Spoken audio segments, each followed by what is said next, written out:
is this. When you got two superstars on a team, you know within 2 years if it's going to work or not. LeBron James, Dwayne Wade, we knew in 2 years. Kevin Durant, Steph Curry, we knew in 2 years. Shaq and Dwayne Wade, we knew in 2 years. James Harden and Russell Westbrook didn't even take us 2 years. Paul George and Russell Westbrook didn't even take us 2 years. You know within 2 years if something is going to work or not. PG and Kawhi, within the first 2 years, we already saw, you know what? This don't look like it has a high likelihood of working. Even CP3 and Devin Booker in 2 years, boom, they making magic happen. When you combine a superstar and an all-star, or two all-stars, or two fringe superstars, you know within a year or two what you got. LeBron and AD, the list is countless. Combine the cats within 2 years, you know.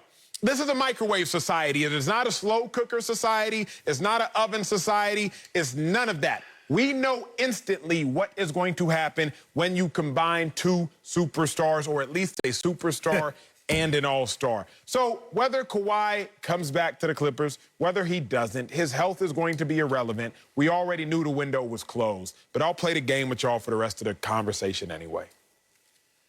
Otto, you can speak in this calm, tempered, composed tone and pretend that you're just being illogical. I'm just being the accountant here. I'm just reading the receipts.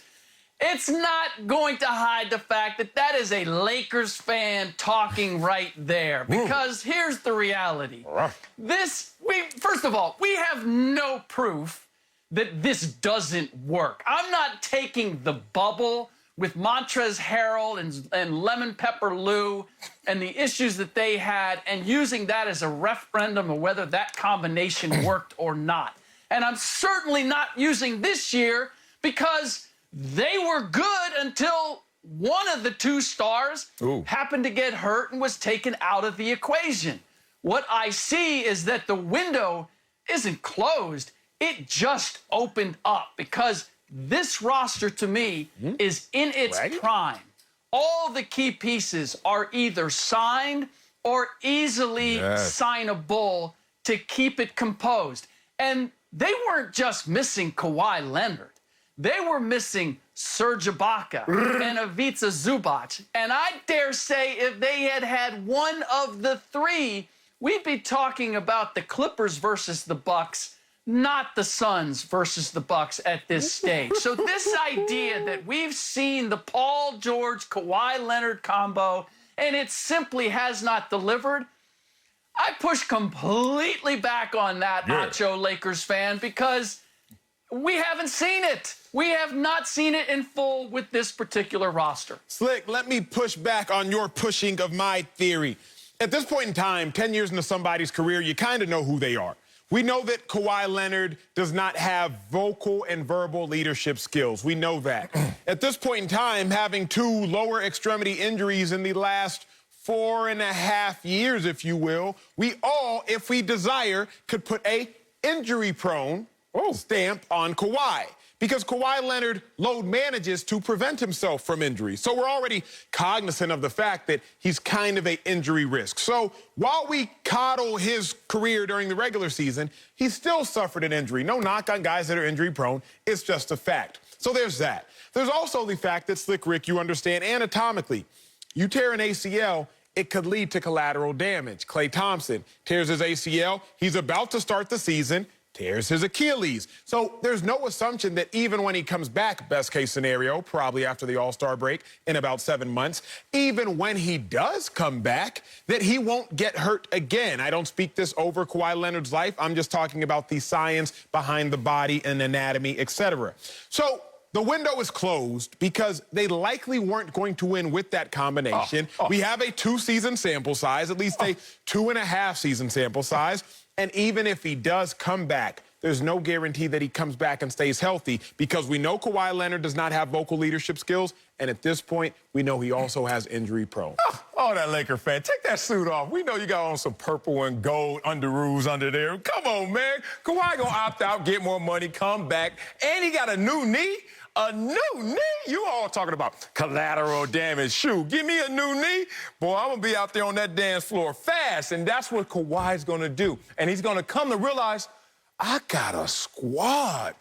Be real about this, Acho. You never leave a situation until you fully flex, until you fully exhaust what's there.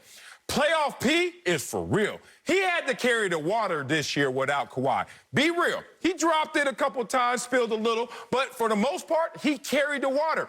And Terrence Mann was discovered. Terrence Mann lived up to his last name. He's a man, someone we could bank on. On top of the fact that, hey, Zubac, stay healthy. Serge Ibaka, come back. We got a squad. We have 8 players right now under contract.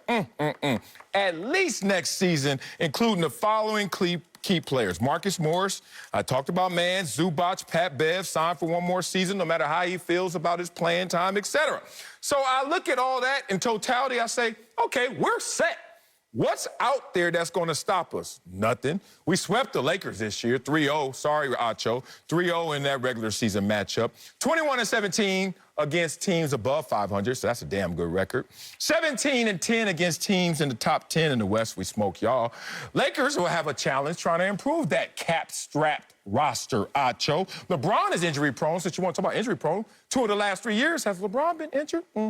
AD stay injured, so we already know his check engine light stays on. He got a problem. Jazz haven't made it past the second round since 2007. Nuggets were swept by the Suns this postseason, and Dallas needs more help because they can't even get out the first round to beat my Clippers. You want to talk again? And I got one more point about you, Acho. Stay on screen. After 2 years, you could tell if a star is going to work with another star or not, right?